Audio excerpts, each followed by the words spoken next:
தலைவர்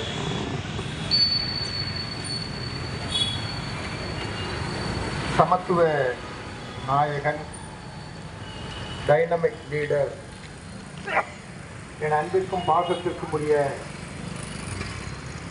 ஆம்ஸ்ட்ராங் அவருடைய படுகொலையை கண்டித்தும் அந்த படுகொலையில் பின்புலமாக இருந்து செயல்பட்ட உண்மை குற்றவாளிகளை, மூளையாக இருந்து செயல்பட்ட உண்மை குற்றவாளிகளை, குற்றம் நடப்பதற்கு துணை நின்று பொருளாதார உதவிகளை செய்த உண்மை குற்றவாளிகளை கண்டறிந்து உரிய நடவடிக்கை எடுக்க வேண்டும் என்று வலியுறுத்தி நடைபெற்றுக் கொண்டிருக்கக்கூடிய இந்த ஆர்ப்பாட்டத்தின் வழியாகவே அரசியல் சமூக தலைவர்களுக்கு உரிய பாதுகாப்பு வழங்கிட வேண்டும். அண்ணன் திருவள்ளுவர் அவர்கள் வரையில் வந்திருக்கிறார். அவரை அன்போடு வரவேற்கிறோம். சாதியானவ படுகொலைகளுக்கு தடுத்து நிறுத்தும் வகையில் தனிச்சட்டம் இயற்ற வேண்டும்.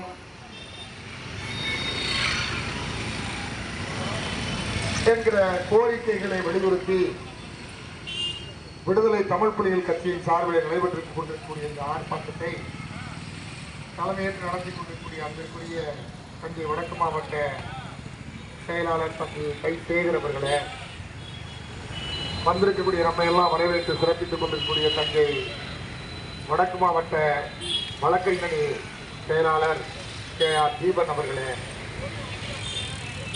முன்னின்று நடத்தி கொண்டிருக்கக்கூடிய ஒன்றிய பொறுப்பாளர்கள் முரளி அவர்களே, வில்லியம் அவர்களே, துறை பிறப்பு அவர்களே, குமரகுடி ரமேஷ் அவர்களே, ஐயா தமிழ்மாறன் அவர்களே, இளையபெருமான்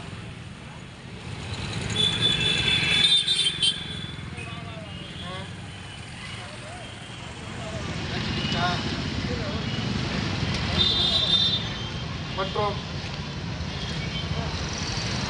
இந்த ஆர்ப்பாட்டத்தில் பங்கேற்கக்கூடிய கட்டணத்தை பதிவு செய்திருக்கக்கூடிய துணை பொதுச் செயலாளர் தளபதி சுரேஷ் அவர்களே, பொதுச் செயலாளர் மேரி வெங்கடேசன் அவர்களே, மகளிர் விடுதலை பேரமைப்பின் பொறுப்பாளர்கள் வெண்ணிலா கைசேகர் அவர்களே, ரமீலா அவர்களே, ரோஸ்லின் அவர்களே,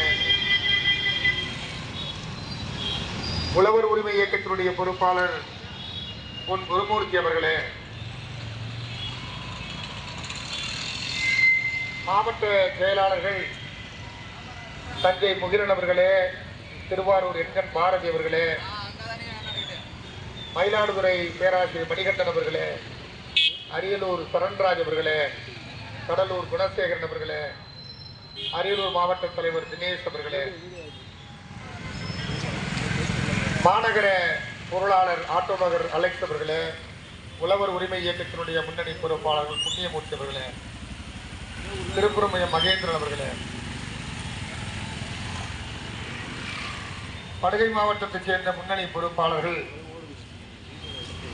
மாவட்ட பொறுப்பாளர்கள் ஜெயசங்கர் அவர்களே, குபேந்திரன் அவர்களே, சிறுகை சுரேஷ் அவர்களே, சூரை திருமேனி அவர்களே, KR சந்திரன் அவர்களே, ரமீலா தமிழ்மாறன் அவர்களே,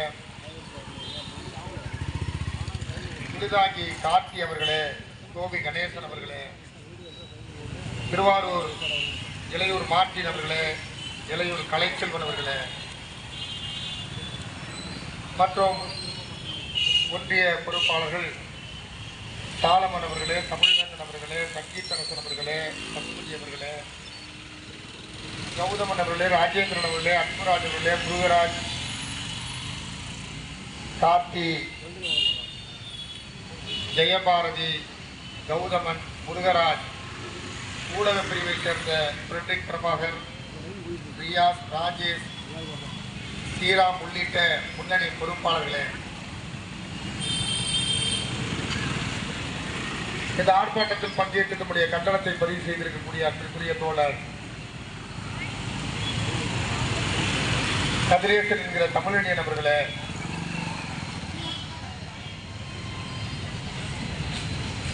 பகுஜன் சமாஜ் கட்சியினுடைய முன்னணி பொறுப்பாளர் வழக்கறிஞர் முல்லைவனநாதன் அவர்களே,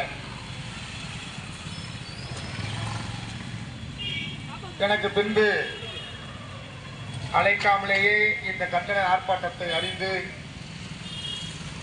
இதோ நான் அருகாமையிலே தான் இருக்கிறேன், இந்த ஆர்ப்பாட்டத்திற்கு வந்து விடுகிறேன் என்று சொல்லி நான் ஆடவில்லை என்றாலும் தன் தசையாடும் என்பதற்கிணங்க இந்த ஆர்ப்பாட்டத்திற்கு வருகிறது உரையாற்ற இருக்கக்கூடிய பட்டியல் இன மக்களுடைய பாதுகாப்பிற்காக களத்தில் களமாடி வருகிற அரை நூற்றாண்டு காலத்திற்கு மேலாக தன்னை அர்ப்பணித்துக் கொண்டிருக்கக்கூடிய அண்ணன் திருவள்ளுவன் அவர்களே,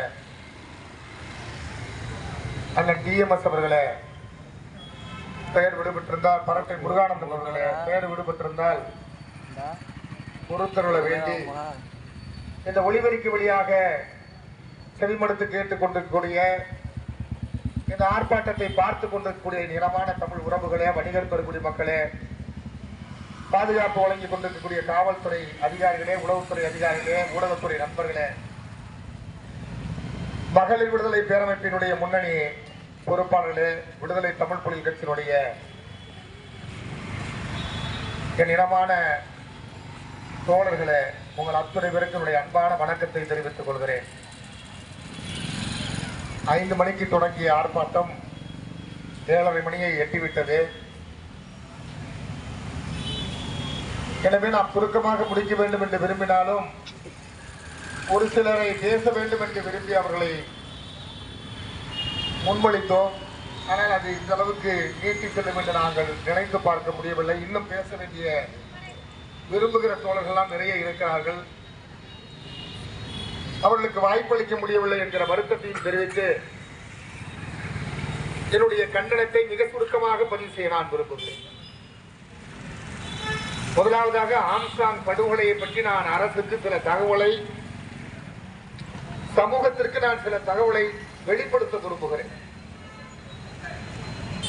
நீங்கள் எல்லாம் பார்க்கிற ஆம்ஸ்ட்ராங்கை நான் 1989ஆம் ஆண்டு நான் பார்த்தேன். எனக்கு 87, 88 வாக்கிலே அவர் தெரியும். நான் அப்பொழுது 12ஆம் வகுப்பு முடிந்திருந்த நிலை என்று நான் நினைக்கிறேன். 10ஆம் வகுப்பு முடித்து 12ஆம் தான் நினைக்கிறேன். 12ஆம் வகுப்பு முடிந்திருந்த நிலையில் நான் சென்னைக்கு முதலாக, அதற்கு முன்பாக சென்னை எனக்கு ஒரு அறிமுகமாக இருந்தாலும் என்னுடைய தம்பி ஒருவர் செந்தில் என்கிற நண்பராகவும் தம்பியாகவும் இருப்பவர் உயிரோடு இல்லை. அவர் வழியாக எனக்கு சென்னை ஒரு அறிமுகம். அப்பொழுதுதான் எனக்கு ஆம்ஸ்ட்ராங் பழக்கமாக, பழக்கம்னா உறவு கிடையாது, உட்கார்ந்து சொல்ல முடியும்.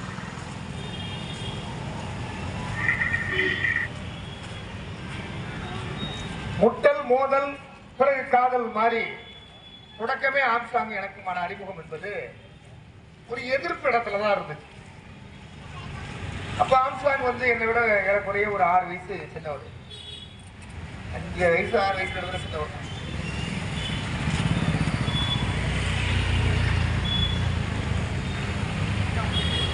சென்னையில் இருக்கக்கூடிய வடசென்னை பகுதியில் இருக்கக்கூடிய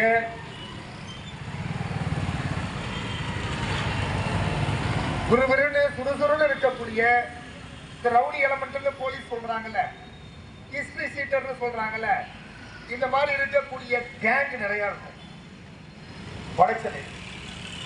அப்படி வடசென்னையில் இருக்கக்கூடிய கேங் எல்லாம் சின்ன சின்ன சண்டை போட்டுவாங்க. சென்னையில பொறுத்த வரைக்கும் இப்பதான் கொலை நடக்குது. அதிகபட்சமா போனா 2 பிளேட் எடுத்து கிழிக்குவாங்க. அதுக்கு மேல கொலைன்றது வந்து சென்னையில் நடக்காது. ஆனா தூத்துக்குடியில் நடக்கும், நெல்லையில் நடக்கும், தஞ்சாவூர் நடக்கும், கும்பகோணத்தில் கொலை நடக்கும்.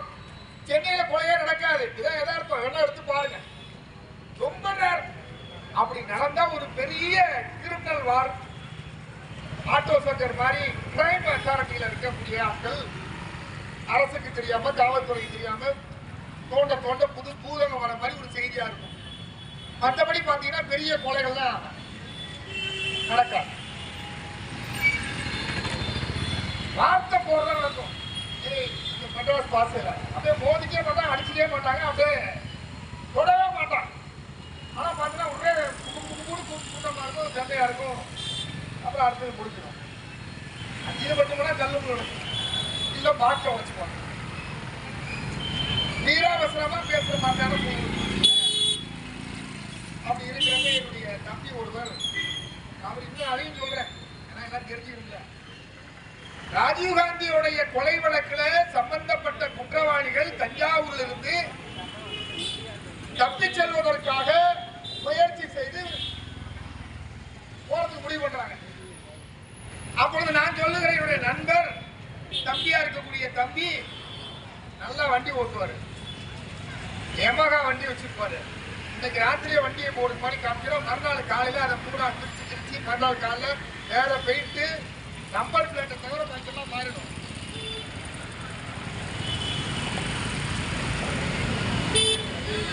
ஹலோ, நம்பர் பிளேட்டை தவிர பாக்கெல்லாம் மாறிடும். வண்டியோட ஹேண்டில் பார் இப்படி இருக்கும், அப்புறம் இப்படி இருக்கும். ஹேண்டில் பாரா இல்லாம கூட போகணும். விதவிதமா வண்டியை தயார் பண்ணி ராத்திரி முழுக்க உட்காந்து எல்லாத்தையும் சுத்தமா பிரிச்சுட்டு மறுநாள் காலையில 8 மணிக்கெல்லாம் மாட்டிட்டு வந்துருவாரு. வண்டி ஓட்டுனாருன்னா நீங்க 8 போட்டு பார்த்துருப்பீங்க, 11 போடுவார். இப்படி ஒரு கோடு இப்படி ஒரு கோடு போடுவார். அவ்வளவு புரியாது. நம்மளே வண்டியில உட்காந்துருப்ப ரொம்ப அள்ளு விட்டுருவோம். சும்மா அப்படியே வண்டியில உட்காந்து சுத்தினாதான் அப்படி சுத்துவார். அதெல்லாம் உட்காந்து இருக்கப்ப எனக்கு நேரம் சுத்திலாம் காட்டுவாரு. வண்டி வேகமா ஓட்டுவார். 120 cc. அப்பெல்லாம் பெரிய வண்டி, எமகான்றது பெரிய வண்டி. எமகா வச்சுதான் பெரிய வண்டி, பெரிய புல்லட்டு எமகான்றது எமகா சிசி ஜாஸ்தி. அப்படி இருக்கிறப்ப இந்த ராஜீவ்காந்தியோடைய கொலை குற்றத்தில் ஈடுபட்ட குற்றவாளிகளாக கருதப்படக்கூடியவர்கள், குற்றவாளிகள் தப்பிச் செல்வதற்கு தஞ்சாவூர் வரைக்கும் வந்துட்டாங்க. அதுக்கப்புறம் போக முடியல. ஏன்னா ராஜீவ்காந்தி படுகொலை செய்யப்பட்டு விட்டார் என்கிற காரணத்தினால எல்லா ஊர்லயும் போக்குவரத்து நிறுத்தப்பட்டுருச்சு. போக்குவரத்து நிறுத்தப்பட்டதுனால அவர் எங்கேயும் போக முடியல. பஸ் கிடையாது, ட்ரெயின் கிடையாது, ஆட்டோ டாக்ஸி எதுவுமே கிடையாது. அப்ப தஞ்சாவூர்ல டாக்ஸி ஸ்டாண்ட்ல போய் எங்க அம்மாவுக்கு உடம்பு சரியில்லை, சீரியஸா இருக்காங்க, எல்லா பஸ்ஸும் நின்றுடுச்சு, நான் போக முடியல, என்ன வேதாந்திய வரைக்கும் கொண்டு போய் விடுங்க, நான் எவ்வளவு வேணாலும் காசு தரேன்னு அந்த குற்றவாளிகள் சொல்ல, அந்த வேன் ஸ்டாண்ட்ல இருக்கிற வண்டியெல்லாம் போகாதுப்பா, அடிச்சு உடைச்சிருவாங்க, கொளுத்திடுவாங்க. வேணா ஒரு ஐடியா சொல்றேன். எனக்கு தெரிஞ்ச ஒரு தம்பி இருக்கிறான், வண்டி வேகமா ஓட்டுவான். அவன் ஏத்து 6 மணி நேரம் போறதுல 2.5 மணி நேரத்துல கொண்டு போய் எங்க வேதாந்தத்துல விட்டுருவான். அதனால நீங்க என்ன பண்றீங்க, அவனை போய் பிடிங்கன்னு அவனை காமிச்சு விட, இவன் என்ன ஏன்னு தெரியாம உதவின்னு நினைச்சுக்கிட்டு வண்டியில ஏற்றி கொண்டு போய் வேதாரியத்துக்கு கொண்டு போய் கோடியக்கரை திரும்புற நேரத்துல போலீஸ் ஸ்டேஷன் வாசல்ல நிக்கக்கூடிய காவலுக்கு நிக்கிறாங்க. அப்பதான் அவங்கள்ட்டே போய் கோடியக்கரை எப்படி போகணும்னு போய் கேட்க, அவங்களுக்கு திடீர்னு சந்தேகம் வந்து வாக்கி டாக்கில கூப்பிட்டு கோடியக்கரை போகணும்னு ஒரு எமகா பைக்ல கேட்கிறாங்கன்னு செய்தி பரவ, உடனே அவனை நிறுத்துங்கன்னு ஆர்டர் வர, சுத்தி வளைச்சு குளிக்கிறதுக்குள்ள கழுத்துல கடந்த கொப்பியை எடுத்து கடிச்சு தன் உயிரை போக்கிக் கொள்வதற்கு முன்னால போய் பிடிச்சிட்டாங்க. நம்மாலே அழைச்சிட்டு போயிட்டாங்க. ஓட்டு உரிவுன்னு உரிச்ச பிறகு யாருன்னு பார்த்தா ராஜீவ்காந்தியினுடைய கொலை குற்றத்தில் ஈடுபட்ட 2 குற்றவாளிகள் அவர்கள் என்கிற முக்கியமான குற்றம். நான் பேரெல்லாம் சொல்றேன், எனக்கு தேவையில்ல வேலை, நம்ம இதுக்குள்ள பிடிச்சிருக்கோம் அப்படின்னு செய்தி வருது. உட போனால அவன் நம்ம என் தம்பி, அவன் எனக்கு வந்து நண்பர், கொஞ்சம் பணக்கார விட்டு பிள்ளை, அதனால என்ன செய்யணும்னு தெரியல. பிரதம அமைச்சரா யார் இருக்காரு? சந்திரசேகர் இருக்காரு. ரயில்வே துறை அமைச்சரா ஒரு சிங் இருந்தார். அப்படி ஒரு சிங் இருக்கிறப்ப இவர் ரயில்வே துறையில ஏறக்குறைய ஐசிஎஃப்னுடைய சிஇஓக்கு கீழே, அதாவது இஇக்கு கீழே இருக்கார்.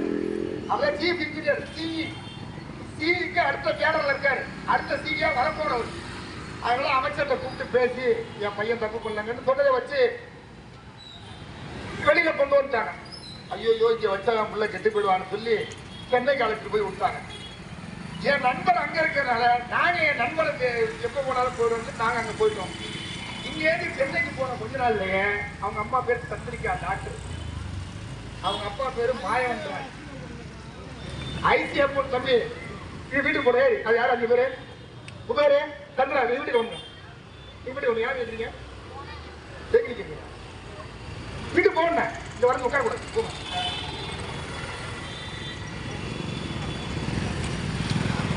அவங்க சீஃப் டாக்டர், இவரு அந்த ஐசிஎஃப் ரயில்வே தொழிற்சங்க ரயில்வே பெட்டி தயாரிக்கிற தொழிற்சாலையினுடைய முதன்மை பொறியாளர். அவர் தான் முதன்மையான ஆளு. வீட்டுல 13 பேர் வேலை செய்வாங்க. தோட்டக்காரர்ல இருந்து சமையல்காரர்ல இருந்து அயனிங் பண்றதுல இருந்து அத்தனை பேர் இருப்பாங்க. நாற்காலி உட்காந்து நான் இங்க போயிருக்கேன். அந்த நண்பர் வீட்டுல இருக்கிறப்ப அந்த பையனுக்கும் ஆம்சாங் குரூப்புக்கும் சண்டை. அதாவது இன்னும் சுருக்கமா சொல்ல போனா என் தம்பி என் நண்பனுக்கும் ஆம்சாங் குரூப்புக்கும் சண்டை. ஆம்சாங் கிட்ட போய் அவரு ஒரு யமகா வச்சிருப்பாரு. சர்ரு புருன்னு வருவாரு. அப்பயே பாக்ஸிங் கத்துக்கிட்டு பாக்ஸிங்ல ஆர்வமா இருப்பாரு. அப்படி பாக்ஸிங்ல ஆர்வமா இருக்கிறப்ப ஆம்சாங் என்ன பண்ணும் அப்படின்னா ரயில்வேல இருக்கக்கூடிய பாக்ஸிங் டீம் போட்டியில போய் கலந்து கொள்ளக்கூடிய பாக்ஸர்ஸ், ஐசிஎம்ல இருக்கக்கூடிய பாக்ஸர்ஸ், அதுல போட்டியில கலந்து கொள்ளக்கூடிய பாக்ஸர், அப்புறம் பேங்க், அப்புறம் இதர வடச்செல்ல இருக்கக்கூடிய பாக்ஸர் டீம் நிறைய இருப்பாங்க. ஒரு படம் வச்ச சார் எண்ணிக்கை எடுத்தாங்க. படம் பேருனா சார்பட்டா படம் பாத்தீங்களா? அதுல இருக்க காட்சிகள் பெரும்பான்மையே வடச்சென்னையை சேர்ந்ததுதான். அண்ணா திராவிட முன்னேற்ற கழகத்தினுடைய மறைந்த அவை தலைவராக இருந்த மதுசூதனன் அவரும் அந்த பாக்ஸர் கேங் தான். நம்ம இப்ப ஜெயக்குமார் அதிமுக அவரும் பாக்ஸர் தான். இப்படி இந்த மாதிரி பாக்ஸர் டீம் தான் இருக்காங்க. ரங்கநாதன் இப்போ ஒரு கேள்விப்பட்டீங்க. சினிமாலாம் பாத்தீங்கன்னா ஒரு வில்லன், ஒரு பெரிய திரைப்படம் வெள்ளச்சட்டை போட்டு இருப்பாரு, பார்த்துருக்கீங்க. ஆனா உண்மையிலேயே ஒரு பெரிய கேங், தமிழ்நாட்டினுடைய சென்னை தலைநகரத்தினுடைய ஒரு கேங், மொத்த கேங்குக்கும் கேப்டன் யாருன்னா, தலை யாருன்னா ரங்கநாதன். இப்ப பிரதமர் எம்எல்ஏ இருக்காருல்ல, நினைக்கிறேன். தமாக மூப்பநாட்டில் இருந்தாரு. அப்புறம் வாசன் கட்சி வெளில வந்து திமுக சேர்ந்து திமுக பிரசாவுக்கு எம்எல்ஏ கூட இருந்தாரு. அதுக்கு முன்னாடி பிரசாவ கட்சியில காங்கிரஸ் எம்எல்ஏ வந்தாரு. அவர்தான் மிகப்பெரிய ஆளுமைக்குரிய நபர். இப்ப திமுக இருக்கக்கூடிய வட சென்னையில் இருக்கக்கூடிய சேகர் பாபு அவரு ஒரு அண்ணா திமுகவை சேர்ந்த அந்த ரவுடி கேங்குக்கெல்லாம் தலைவர். இப்படிதான் அந்த செட்டப் இருந்துச்சு. அந்த செட்டப்ல பிரசவாக்க ரங்கநாதனுடைய தளபதியா இருந்தவர் தான் ரயில்வே கோட்டர் தியாகான்னு பேரு. சென்னை அயனாவரத்தில் இருக்கக்கூடிய ரயில்வே கோட்டத்தினுடைய அந்த பகுதியை சேர்ந்தவர் தியாகான்னு பேரு.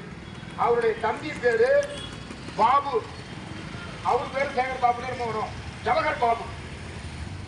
இவங்க தான் பெரிய ஆள். இவங்களுக்கு கீழே ஒரு 300-400 கேங் இருக்கும்.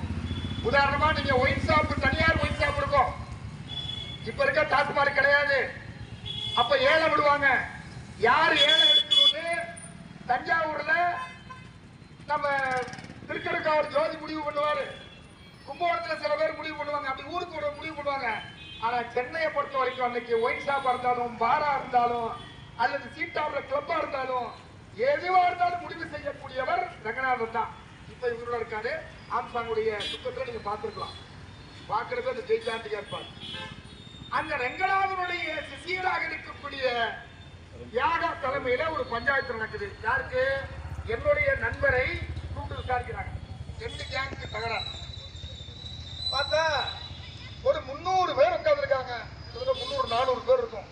வட சென்னையை சேர்ந்த பெரம்பூர், அயனாவரம், ஐசிஎஃப், ஓட்டேரி, ரயில்வே கோட்டத்துல இருந்து அந்த பகுதியை சேர்ந்த லோகோல இருந்து அந்த பகுதியை சேர்ந்தவங்க குளத்தூர் எல்லாம், அந்த ஏரியாவை சேர்ந்த எல்லா தளபதியும் எல்லாம் உட்கார்ந்துருக்காங்க. அப்படி உட்கார்ந்துருக்க நேரத்துல பஞ்சாயத்து நடக்குது. நம்ம ஊர் நாட்டால நம்ம கொஞ்சம் ரோசம் இருக்குல்ல, இந்த சென்னை பாச நமக்கு புதுசுன்னு தெரியுது, அது மாதிரி புரியாதுல்ல, நம்மள ஏதோ மரியாதை இல்லாம பேசுறோம்னு நினைச்சிருவோமா? இந்த பையனை நீங்க வச்சு கேள்வி கேட்கறாங்க. ஏறாவன் கொண்டாடவனா ஆச்சா மூச்சான்னு திட்டுறாங்க. கெட்ட வச்சு எடுத்து நம்ம யாரையும் விட்டு கொடுத்தா பழக்கமே கிடையாது.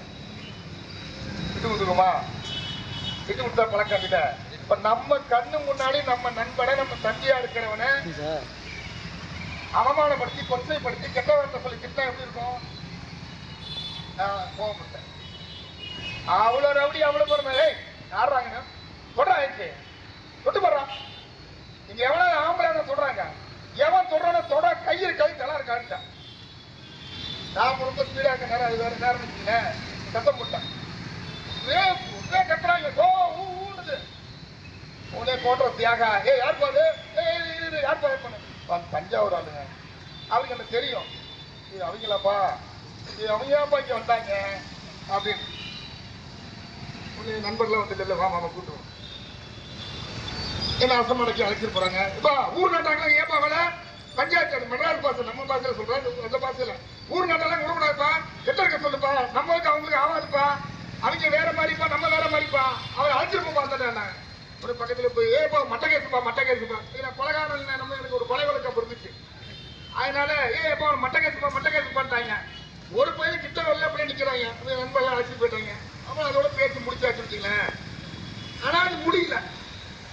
அடுத்த ஒரு 10 வாரல என் நண்பர் வீட்டுக்கு அங்க இருக்கிற பெரிய பெரிய ரவுடி எல்லாம் ஒரு 10 பேர் உள்ள விட்டான். பாத்துடலாம். இவர் என்ன பண்ணுவாருன்னா, நீ எவ்வளவு முட்டை சாப்பிடுவ? 30 முட்டை சாப்பிடுவியா, 50 முட்டை சாப்பிடுவியா, 4 பிரியாணி சாப்பிடுவியா? உட்கார வச்சு 4 பிரியாணி, 30 பச்சை முட்டை, 30 அவிச்ச முட்டை, 30 ஆம்லெட், நீ எவ்வளவு நாள் சாப்பிடு அப்படின்னு எல்லாருக்கும் சோறு வாங்கி கொடுத்து அப்பயே இந்த பாக்ஸர்ஸா இருக்கக்கூடியவங்க எல்லாம் அரவணைச்சு ஒரு டீமா நட்பா இவர் அந்த பாக்ஸர் கலையில இருந்ததுனால அந்த விரிவா அது போயிடுச்சு. அப்படித்தான் ஆம்ஸ்ட்ராங் என்பவர் அந்த வடசென்னையை பொறுத்தவரையும் வீரத்தோடு இருக்கக்கூடிய இளைஞர்கள். ஆனால் ஒருவேளை சோறு உணவு நிம்மதியாக சாப்பிட முடியாத நிலையில் இருக்கக்கூடியவரையும் அந்த குத்துச்சண்டை வீரராக பழக வேண்டும், பயிற்சி பெற வேண்டும், வெற்றி பெற வேண்டும், போட்டியில கலந்து கொள்ள வேண்டும் என்று உத்தேசத்தோடு இருக்கக்கூடியவர்களை அரவணைத்து அன்பு செலுத்தி உணவு பரிமாறி பாராட்டி சீராட்டி நட்பு பாராட்டி அவளை உருவாக்கி கையிலே வைத்திருந்தது ஒரு நிலைதான் ஆம்ஸ்ட்ராங். எங்களுக்கு அப்ப ஆம்ஸ்ட்ராங் பழக்கம் கிடையாது. ஆம்ஸ்ட்ராங் என்ன சாயம் தெரியாது. ஆம்ஸ்ட்ராங் வந்து ஆங்கிலோ இந்தியன். அவங்க குடும்பத்துல ஒரு ஆள் வந்து ஆங்கிலோ இந்தியன். ஆங்கிலோ இந்தியன்னா இந்த இப்ப வெட்டி படுகொலை செய்யப்பட்ட அந்த காணா மாதிரி இருக்க தெரு வந்து அது வந்து ஆங்கிலோ இந்தியன் தெரு. பெரம்பூர்ல அது ஆங்கிலோ இந்தியன் தெரு. ஆங்கிலோ இந்தியன்னா யாரும் இல்ல, பொட்லரோட குடும்பம்னு பேரு. வெள்ளைக்காரனுக்கு சேவகம் செய்யக்கூடிய குடும்பம். அவன் யாரு? பரமசிவன் கழுத்துல இருக்கிற பாம்பு மாதிரி கொஞ்சம் அதிகார திமிரு எல்லாமே இருக்கும். ஏன்னா துரை முடிவு எடுக்கிறதுக்கு முன்னாடி ஐயா தானே முடிவு எடுக்கிறாரு. அவருக்கு மாட்டுக்கறி சமைச்சு போடுறதுல இருந்து, அவருக்கு விரும்பியதை வாங்கி கொடுக்கறதுல இருந்து, அவன் வீட்டுல சகோதரமா பழகிறதுல இருந்து, அவன் துப்பாக்கி தொடச்சு கொடுக்கறதுல இருந்து, அவனுக்கு வேட்டையாட கூட போறதுல இருந்து எல்லாம் உதவிகரமா இருக்கிறதுனால அவனுக்கு ஒரு அந்யோன்யமான உறவு. அது ஆங்கிலோ இந்தியன் தெரு. அந்த தெருவுல இருந்து ஒரு 15 பேரு ஒரு இங்க இருந்து நம்ம யானைக்குதிரை அந்த தூரத்துலதான் வீடு. யார் வீடு? அந்த ரயில்வே ஐசிஎஃப் உடைய சீஃப் இன்ஜினியர் வீடு. பெரிய பங்களா. நாங்க அங்கதான் இருப்போம். ரொம்ப மகிழ்ச்சியா இருப்போம். எங்களுக்காக நல்லா செலவு பண்ணுவாரு. திருக்குறள் சொன்னா நீங்க அவர் ஒன்னாவெல்லாம் செய்வாரு. அந்த மாதிரி ஒருத்தர் 6 அடி 7 அடி 6.25 அடி இருப்பாரு. தம்பி ராஜா அப்படின்னு தான் எனக்கு கூப்பிடுவாரு. மகிழ்ச்சி. ஏன்னா அப்பட பாருங்க, அப்பயே அப்படிப்பட்ட உறவு, அப்படிப்பட்ட பழக்க வழக்கம், அப்படிப்பட்ட நட்பு, அப்படிப்பட்ட ஒரு சிநேகிதம் வச்சிருந்த நேரம். இந்த மாதிரி இருக்கப்ப ஆம்ஸ்ட்ராங்கோட ஆளு வீட்டுல வாங்கிட்டாங்க. எல்லாம் பெரிய பாக்குறது கேட்ட தட்டுறாங்க இருக்கிறாங்க. இப்ப நான் சொல்ல வேண்டிய சொல்றேன். நான் ஒரு அருவா, என் தம்பி ஒரு அருவா. எங்களுக்கு அப்ப பயம் என்னன்னு தெரியாது. என் தம்பி பிறந்தான் நிக்கிறான். என் தம்பி இப்ப பயங்கர சார்பா இருக்கான். எதி கொண்டு நிக்கிறான். அவரு கையில கால விழுந்து, எப்ப நான் டியூட்டியில இருக்கிறேன், ஐசிஎஃப்ல பெரிய அதிகாரி இருக்கேன், அவன் அடிச்சாலும் பிரச்சனை, நீ அடிச்சாலும் பிரச்சனை, நான் எப்படியாவது நான் போலீஸ்ல பேசி கமிஷனர்கிட்ட பேசி இது பண்றேன்னு சொல்லி அப்புறம் கமிஷனர்கிட்ட பேசினாரு. அப்புறம் பேசினாங்க. அப்புறம் மறுநாள் அப்புறம் திரும்ப சமாதானமாயி அதே 2 கேங்கும் சேர்ந்து ஒன்னா சாப்பிடுறது. அப்புறம் ஒரு நாள் போற அளவுக்கு அப்படியே போச்சு. எதுக்கு இதை சொல்றேன்னா, எடுத்த எடுப்புலைய அவரோட நமக்கு ஒரு நெருப்பு மாறி சொல்லலாம். ஆம்ஸ்ட்ராங் நடுவுல உட்காந்துருக்காப்ல. டிஎம்சி செந்தில் பேர் ஆயினா அவருக்கு வெற்றி உயிருக்கு போராடி அப்போலோ மருத்துவமனையில் இருந்து அதுக்கப்புறம் தான் வந்தார். எங்க கூட இருக்க தம்பிகள்லாம் என்னன்னா உண்டி இருப்பாரு, குட்டா இருப்பாரு. இப்ப அண்ணன் திருமாவளவன் ஆபீஸ்ல ஒரு டைபிஸ்ட் ஒருத்தர் இருப்பாங்க, உயரமா நெட்டு. அவங்களுக்கு கூட கல்யாணம் ஆச்சு. அவன் பேரு, அவங்களுடைய அண்ணன் பேர் குட்டா, அவரு பெரிய பாக்ஸர். அதே மாதிரி புல்கான் அப்படின்னு ஒருத்தர் இருந்தாரு. உண்டி நிறைய பேர் இருக்கிறது. ஏன்னு சொல்றேன்னா இதெல்லாம் இருக்கிறது. எதுக்காக சொல்றேன்னா, ஆரம்ப காலத்துல இருந்து அந்த பாக்ஸிங் என்கிற அந்த வீர விளையாட்டு மீது தீராத காதல் கொண்டிருந்த ஒரு மகத்தான வீரன், குத்துச்சண்டை வீரன் தான். அதுக்கப்புறம் நான் 2-3 தடவை பார்த்துருக்கிறேன், பேசியிருக்கிறேன். இரவு முழுக்க நான் பார்த்து பேசியிருக்கிறேன். விடிய பேசியிருக்கோம். அவர் கட்டியிருக்கக்கூடிய புத்தகாருக்கு பல விதித்து 5:15 மணிக்கு கைலியோடு அவர் வந்தார். நானும் போய் ஒரு டீயை சாப்பிட்டோம், வந்திருந்தோம். வேறொரு நிகழ்ச்சியில் இருக்க தோழர் போவோம், இருக்க பிரதர் போவோம் சொல்லி விடிய ஒரு 3-4 கூட அவருக்கு கடைசியில் வருத்தம். புத்தகத்தில் நான் நின்றுட்டேன்னா அவருக்கு வருத்தம். யாரும் நின்று அந்த ஓட்டு சேர்ந்துருக்கணும், நீ நிக்கிறத முடிவு பண்ண யார் புத்தகம் இருந்தா அவருக்கு ரொம்ப வருத்தம். என்கிட்ட பேசாமே இருந்தார். அது ஒரு பக்கம் கிட்ட வச்சுங்களேன். ஆனால் அப்படிப்பட்ட ஆம்ஸ்ட்ராங் எளிமையாக பழகக்கூடியவர் மட்டுமல்ல, சமயோதிக புத்திக்காரர், தெளிவான சிந்தனையும் தெளிவான பார்வையும் அறிவார்ந்த ஒரு திறமையும் கொண்ட சமூகம் சார்ந்த புரட்சியாளராக சிந்தனை செய்யக்கூடியவராக. ஆனால் புத்தம் சரணம் கச்சாமி, சங்கம் சரணம் கச்சாமி, சாது சாது சாது சாது என்று பௌத்தத்தை ஏற்றுக்கொண்டு பஞ்சசீல கொள்கையை ஏற்றுக்கொண்டு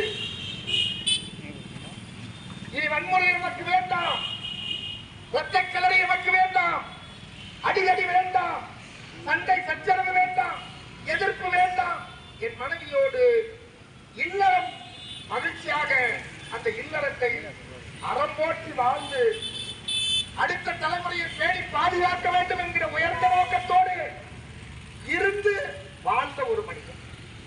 அதுவும் கடைசியா ஒரு 15 ஆண்டு காலத்துல நான் ஒரு முறை போயிருந்தேன், பேசிட்டு இருந்தேன். இரவு ஒரு 2:30 மணி 3 மணி இருக்கும். பிரதர் இங்க வாங்கினார், அந்த புத்தகத்தை எடுங்கன்னார். அன்பு பொன்னோவிய எழுதிய புத்தகம், அதை எடுங்க பிரிங்கன்னாரு. இத்தனை பக்கத்தை தொடங்கன்னாரு, படிங்கன்னாரு. நான் படிச்சேன். படிச்சுக்கிட்டே இருக்கிறப்ப அப்படியே அவருக்கு என் படிப்புக்கு முன்னாடி அவரு பாட்டுக்கு ஒப்பிக்கிறாரு. ஒரு எழுத்து மாறாம, புள்ளி மாறாம, கமா மாறாம, சொல் மாறாம அப்படியே மனப்படம் ஓகே.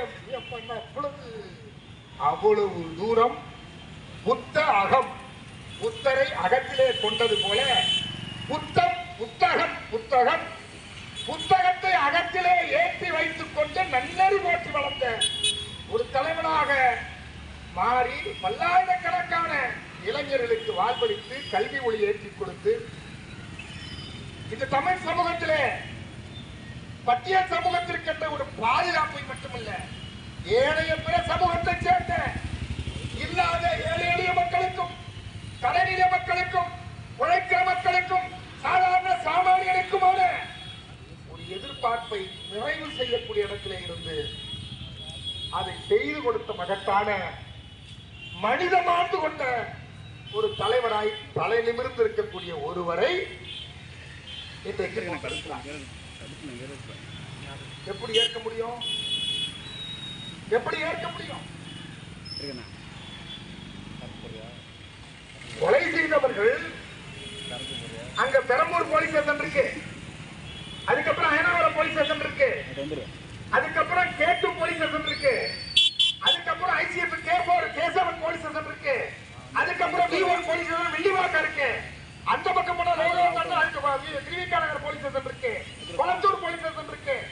இப்படி வரிசையா சுத்தி நீங்க பாத்தீங்கன்னா மில்லுக்கு பக்கத்துல போலீஸ் ஸ்டேஷன் இருக்கு.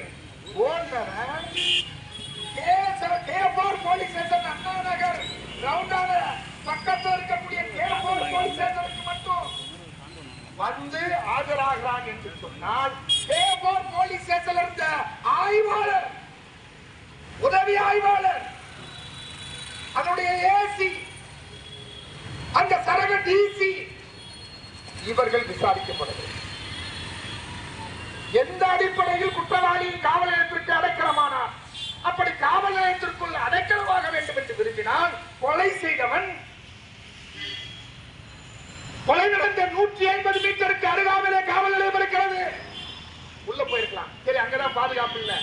அதற்கு பிறகு 3-4 காவல் நிலையம் இருக்கிறது. அங்க போகாம கேப்பூர் போலீஸ் ஸ்டேஷனுக்கு ஏன் வரணும்? என்ன உறவு? எதனால அங்க வந்தாங்க? இதுதான் இப்பொழுது இன்னொரு கேள்வி. எல்லாம் ஆருத்ரா கோல்டு நிறுவனம் தான் சொல்றாங்க. விசாரிங்க. ஆருத்ரா கோல்டு நிறுவனம், குறிப்பா RK சுரேஷ் என்கிற ஒரு நடிகர் பங்குதாரராக இருக்கார். அவர் முக்குளத்தூர்ல கண்டசாரியை சேர்ந்தவர். அந்த பங்குதாரராக இருந்த 2400 கோடி ரூபாய் கொள்ளையடித்த ஊழல் பணத்தை, மக்கள் பணத்தை வந்துதாப்பா. அதை நம்பி போட்ட அந்த மக்கள் பணத்தை கூட்டு கொள்ள எடுத்து ஓடிட்டாங்க. ஒருத்தன் துபாயில இருக்கான், பல நாடுகள்ல இருக்காங்க. வெயில வாங்கிட்டு ஓடிட்டான், வெயில் வாங்கி பிணைய வாங்கிட்டு ஓடிட்டான். இந்த ஆருத்ரா கோல்டு நிறுவனத்தின் வழியாக பாதிக்கப்பட்டவர்களுக்கு ஆம்சாங் களமிறங்கி கேட்டிருந்தால், பாதிக்கப்பட்டவருக்காக ஆம்சாங் பேசினால், அந்த நிறுவனத்திற்காக பேசியவர்கள் யார் யார்? அண்ணாமலை பேசினாரு, நமக்கு தெரியும். பாஜகவுடைய அலுவலகம் சீனாவில் இருக்கக்கூடிய பாஜக அலுவலகத்தை முட்டுகையிட்டு பாதிக்கப்பட்டோர் ஆர்ப்பாட்டம் நடத்தியிருக்கிறார்கள். அப்படின்னா பாஜகவை சார்ந்தவர்கள் தான் பாஜகவுடைய துணையோடு இந்த குற்றத்திலிருந்து தப்பிப்பதற்கு, இந்த கூட்டு சதியிலிருந்து விடுபடுவதற்கு, கொள்ளையடித்த பணத்தை, திருட்டிய பணத்தை அள்ளிக்கொண்டு ஓடுவதற்கு, மறைப்பதற்கு துணை நின்றவர்கள் பாஜக காரன் என்பதற்காகத்தானே பாஜக அலுவலகம் தாமரை இல்லத்தை முற்றுகையிட்டு ஆர்ப்பாட்டம் நடத்தப்பட்டது. அப்ப அவர்கள் பதில் சொல்லணும்ல. சரி, பாஜக நிறுவனம் ஒரு பக்கம் இருக்கட்டும், அந்த கட்சி ஆருத்ரா நிறுவனத்திற்காக பேசப்பட்டவர் ஒரு சட்டமன்ற உறுப்பினர் என்று செய்தி வெளிவருகிறது. அந்த சட்டமன்ற உறுப்பினர் விசாரித்தீர்களா? சரி, தென் மாவட்டத்தை சேர்ந்த கேபினட் அமைச்சகத்தில் இருக்கக்கூடிய ஒரு அமைச்சர் ஆம்சாங்கோடு இது சம்பந்தமாக பேசியிருக்கிறார் என்கிற செய்தி வருகிறது. அந்த அமைச்சரை விசாரித்திருக்கிறீர்களா? ஏன் விசாரிக்கல? அந்த செய்திக்கு ஏன் நீங்க இதுவரைக்கும் உயிர் கொடுக்கல? இன்னும் ஒரு சிக்கல் இருக்குது. வட சென்னையை சேர்ந்த ஒரு அமைச்சர்,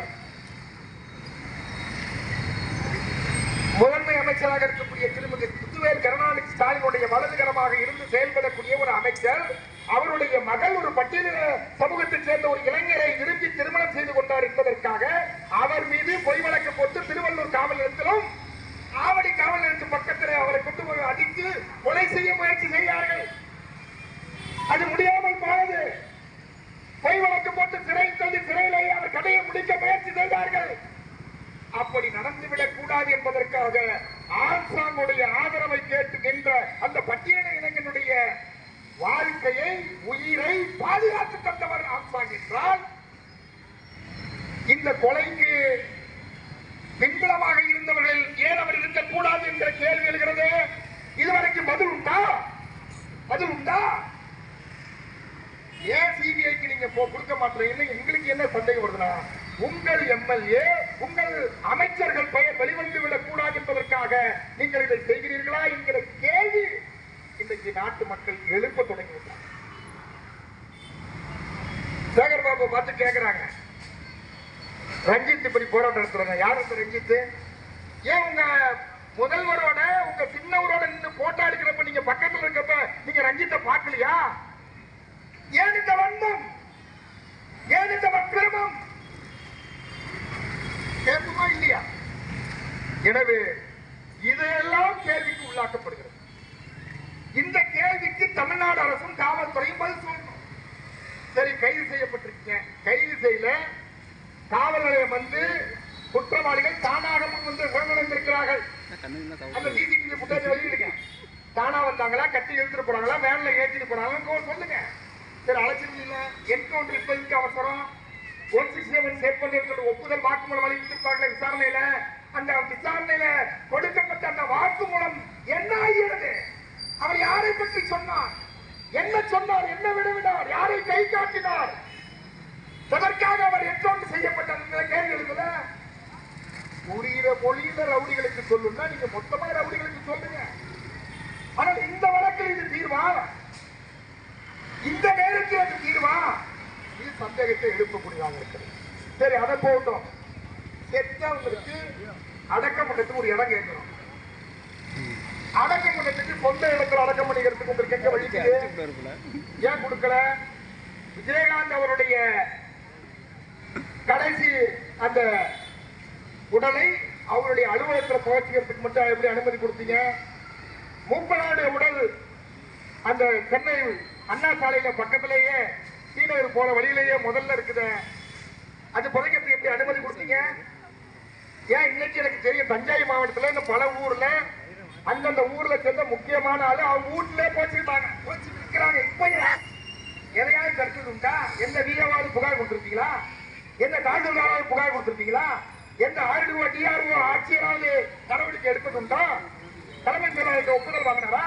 நீதிமன்றம் போய் ஒப்புதல் வாங்கினாங்களா? அப்ப சாதி பலம் இருந்தால் நீ எதனா செஞ்சீங்களா? சரி, அங்கதான் கொடுக்கக்கூடாது, சட்டம் ஒழுங்கு பிரச்சனை வரும், அடுத்தடுத்த ஆண்டு பல்லாயிரக்கணக்கானவர் குவிவார்கள் என்றால் அவருக்கு வேறு ஏதாவது இடத்துல கொடுத்திருக்கலாமா இல்லையா? எனவே இது பட்டியலின சமூக மக்கள் போது 3 முறை முதல்வராக இருந்த மாயாவதி அவர்கள் நேரடியாக வந்திருக்காங்க. உண்மை குற்றவாளிகளை கைது செய்ய வேண்டும், செஞ்சிருக்க வேண்டாம் என்று சொல்றாங்க. சிபிஐ விசாரணை வேண்டும் சும்மா சொல்றாங்க, சும்மா சொல்ல முடியும். அவருக்கு தகவல் போனாலும் சொல்றாங்க. எனவே இந்த பார்வை நீங்கள் விசாரிக்க தவறினால் நீங்க ஒண்ணு இல்ல, அதிகபட்சம் இந்த 2 வருஷத்தை எப்படியோ அடிச்சு குடிச்சு சுருட்டிட்டு போகலாம். ஆனால் மீண்டும் இந்த ஆட்சி அரியணை கட்டிலே நீங்கள் அமர முடியாது என்பதை செல்ல தெளிவாக நான் உங்களுக்கு சொல்ல கடமைப்பட்டிருக்கிறேன். 100 பேர் பட்டியலினத்தை சேர்ந்தவர்களாக இருந்தால் 61 விழுக்காடு, 100 பேர்ல 61 பேர் பட்டியலின சமூகத்தில் பறையர் சமூகத்தை சேர்ந்தவர். அந்த பறையர் சமூகத்தில் 61 பேர் 50 பேர் திராவிட முன்னேற்ற கழகத்தினுடைய ஆட்சி வர வேண்டும், மோடியினுடைய பாசிசம் வரக்கூடாது, சாதி ஆதிக்கம் நிலவிடக் கூடாது, எடுபடி எடப்பாடி அரசு வரக்கூடாது என்பதற்காக, கைத்தடி அரசு மீண்டும் வந்துவிடக் கூடாது, அடிமை அரசு மீண்டும் வந்துவிடக் கூடாது என்பதற்காக உங்களுக்கு வாக்களித்து நாங்கள் ஆட்சி அதிகாரத்திலே அமர வைத்திருக்கிறோம். நான் சொல்லல, இந்து நாளேடு தலையங்கம் எழுதியது, தேர்தலுக்கு பிந்தைய கருத்துக்கணிப்பிலே எழுதிய கட்டுரை இது. 61 விழுக்காட்டிலே பறையர் குடியை சேர்ந்தவர், 50 விழுக்காடு பறையர் குடியை சேர்ந்தவர் வாக்களித்து உருவான ஒரு அரசு எங்களுக்கு நன்றியோடு இருக்க வேண்டிய அரசு. சட்டப்பூர்வமாக கூட இருக்க முடியாது என்று சொன்னால் உங்களுக்கு மட்டும் ஜீவோ போட்டுறீங்க, உங்களுக்கு மட்டும் தனி சிறப்பு சட்டம் இயற்றப்படுகிறது, அரசு ஆணை பிறப்பிக்கப்படுகிறது. அப்ப நாங்கள் அந்த நாட்டில் கிடையாதா? இன்னும் ஒன்றை சொல்ல நான் கடமைப்பட்டிருக்கிறேன். எந்த திராவிட முன்னேற்ற கழகம் சொல்லுகிறது இது திராவிட மாடல் அரசு, பெரியாரை முன்வைத்து பேசுகிறார்கள், வரவேற்கிறேன். ஆனால் ஒன்றை நீங்கள் மறந்துவிட வேண்டாம், வட சென்னையில பாஜக எவ்வளவோ முட்டி மோதியது, RSS கடந்த அரை நூற்றாண்டு காலமாக என்னென்னமோ குட்டிக்கெல்லாம் போட்டு பார்த்துட்டாங்க, அங்க ஒண்ணுமே செய்ய முடியல. ஏன்னா ஜெய்பீம் என்கிற முழக்கத்தை முழங்கி அங்கே இருக்கக்கூடிய பட்டியலின மக்களை சேர்ந்த அந்த மக்களை அணிதிரட்டு எந்த சூழலிலும் அம்பேத்கர் படத்தை பிடிக்க தவறினாலும், பகுஜன் சமாஜ் கட்சி, விசிக உள்ளிட்ட பட்டியல் சமூகத்தை சேர்ந்த தலைவர்கள் பின்னாடி இயங்க தவறினாலும், ஆனால் ஒருபோதும் பாஜக கொடியை கையிலே எடுக்காமல் இருப்பதற்கு ஒரு பெரும் தடையாக, பட்டியலின சமூகத்தினுடைய அரணாக, வழிகாட்டியாக இருந்தவர்தான் ஆம்சாங் என்றால், புரட்சியாளர் பாபா சாஹேப் டாக்டர் அம்பேத்கருடைய கொள்கையை விதைத்து அந்த கொள்கை அரசியலை முன்வைத்து களத்தில் நின்ற காரணத்தினால்தான் இன்றைக்கு அவருடைய உயிரை ஒரே கல்ல 2 மாங்காய் என்கிற அடிப்படையில் அவரை சிதைப்பதற்கு துணை போயிருக்கிறார். பாஜகவுக்கு தொடர்பு இருக்கிறது என்று குற்றச்சாட்டு வந்திருக்கிறது. இப்பொழுது கைது செய்யப்பட்டிருக்கக்கூடியவர்கள் அதிமுகவை சேர்ந்தவர்களாகவும் இருக்கிறார்கள், திமுகவை சார்ந்தவர்களாகவும் இருக்கிறார்கள். இதையெல்லாம் தாண்டி பின்புலத்திலே மூளையாக இருந்து செயல்பட்டவர்கள் யார்? பணம் கொடுத்து உதவியவர்கள் யார்? திட்டம் தீட்டி கொடுத்தவர்கள் யார்? அன்றைக்கு 3 சேர்த்தல் இருந்தவங்க எல்லாம் வெளியில டூட்டிக்கு போக சொன்னது யார்? அவருக்கு பாதுகாப்பு அச்சுறுத்தல் இருக்கிறது என்கிற நிலையில் அவருக்கு உரிய பாதுகாப்பை வழங்க தவறுவதற்கு என்ன காரணம்? அவர் துப்பாக்கி வச்சிருந்தாரு, அவருக்கு பாதுகாப்பு கேட்கல. பாதுகாப்பு கேட்டாதான் கொடுப்பீங்களா? கண்காணிக்க வேண்டிய தேவை இல்லையா? அவருக்கு அச்சுறுத்தல் இருக்குன்னு 6 மாசத்துக்கு முன்னாடியே 1.5 வருஷமா காவல்துறை சுட்டிக்காட்டியது என்றால், சுட்டிக்காட்டிய காவல்துறை அது அந்த குற்றம் நடக்காமல் இருப்பதற்கு அவருக்கு உரிய பாதுகாப்பை எந்த வழியில் மேற்கொண்டது? அது இதுவரை மேற்கொள்ளப்பட்ட முடிவு மாற்றம் செய்யப்பட்டதனால் அது யாருக்காக மாற்றம் செய்யப்பட்டது? எந்த அமைச்சருக்காக மாற்றம் செய்யப்பட்டது? இந்த கேள்வியை எழுப்புவதற்காகத்தான் நாங்கள் வந்திருக்கோம். இன்றைக்கு கமிஷனராக பொறுப்பேற்கக்கூடிய அருண் அவர்கள் துணிந்து முடிவெடுக்கக்கூடியவர், நேர்மையானவர், அதெல்லாம் எனக்கு மாற்று கருத்து இல்லை. ஆனா கடைசி வரைக்கும் இது நீடிக்குமா? கடைசி வரைக்கும் இது நீடிக்குமா? இது அரசியல் கொலை அல்ல என்று சென்னை மாநகர ஆணையர் எடுத்த எடுப்பிலேயே 20 மணித்துளிகளிலேயே அப்படிப்பட்ட ஒரு அறிக்கையை தரக்கூடிய தேவை என்ன? அப்படி என்றால் அவருக்கு முன்கூட்டிய தகவல் தெரிந்திருக்கிறதா? இது அரசியல் கொலை இல்லை என்று நீங்கள் சொல்வதற்கு என்ன காரணம்? குற்றவாளிகளுக்கு ஏதோ ஒரு வகையில் காவல்துறையினர் துணை போகாமல் இது நடக்கிறது. எல்லா காவல்துறையும் நாங்கள் சொல்லுங்க, வெள்ளாட்டுக்கு மத்தியில சில கருப்பாட்டுக்கு மத்தியில சில வெள்ளாடு என்பது போல சில பேர் தனியாத்தான் இருக்கிறார். எனவேதான் பட்டியல் சமூக இளைஞர்களுக்கு பாதுகாப்பு தர வேண்டும் என்று கேட்கிறோம், தலைவர்களுக்கு பாதுகாப்பு தர வேண்டும் என்று கேட்கிறோம். பாதுகாப்பை கேட்டு சாதி மறுப்பு திருமணம் செய்து கொண்டவர்களுக்கு உரிய பாதுகாப்பை தாங்கள் என்று கேட்கிறோம். அதை தரத்துக்கு உங்களால முடியல. ஒரே ஒரு தகவல் மட்டும் நான் பகிர்ந்து முடிக்க விரும்புகிறேன். சாதி ஆணவ படுகொலை மட்டும் 2024 ஜனவரியிலிருந்து இந்த மாசம் ஜூலை இன்றைக்கு முடிகிற மாதம், ஜூலை மாதம் 7 மாசம் முடியிருக்கு. 7 மாசத்துக்குள்ள இதுவரைக்கும் பதிவு செய்யப்பட்டிருக்கிறது 7 ஆணவ படுகொலைகள், மிக கொடூரமான படுகொலைகள். தமிழ்நாடு அரசு என்ன செஞ்சிட்டு இருக்கு? பாதுகாப்பு கேட்டவனுக்கு பாதுகாப்பு கொடுக்காம மறுநாள் அவன் தலை துண்டிக்கப்பட்டு கிடக்கிறது.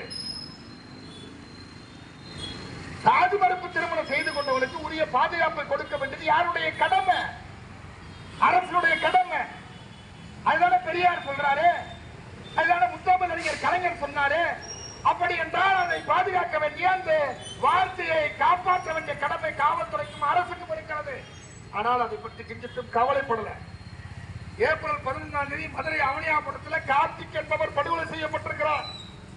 ஈரோடு மாவட்டம் சத்தியமங்கலத்தில் மார்ச் 6ஆம் நாள் சுபாஷ் என்கிற ஒரு இளைஞர் மீது காரை ஏற்றி கொலை முயற்சி செய்கிற போது அவர் அதிலிருந்து தப்பிக்கிறார். ஆனால் அவரோடு சென்ற அவருடைய சகோதரி படுகொலை செய்யப்படுகிறார்.